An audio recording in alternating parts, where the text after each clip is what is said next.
Aisha Humaira ga safsa nan ta kwashe kuɗin mutane a Shoprite. Tsawaye wallahi bura uba a shekarar nan. Alhamdulillah, mun gode Allah. Wai ita wai dole wai ta dubo ita ma da tsawaye ce ga ta. Allah sarki yau ba mu dinka.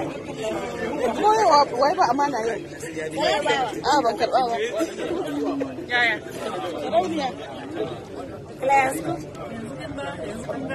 Yanzu kun ga nazo ina ma nazo nan gurin? Yawwa ni kuma me? Yanzu kawai kun kawo ni ne wallahi. Mun ka sarauniya gidan sarki shikenan ta zo gidan. Ni dai wallahi ba zan. Kin zo gida ko? Daga nan za mu koma kallon kawaye. Insha Allah. Sai kawaye. Mu haɗu da ku. Bisa sahalewa mai martaba sarki muna masu matuƙar farin cikin kasancewa cikin kwamitin da zai gabatar da wannan al'amari domin ba da tamu gudunmuwa.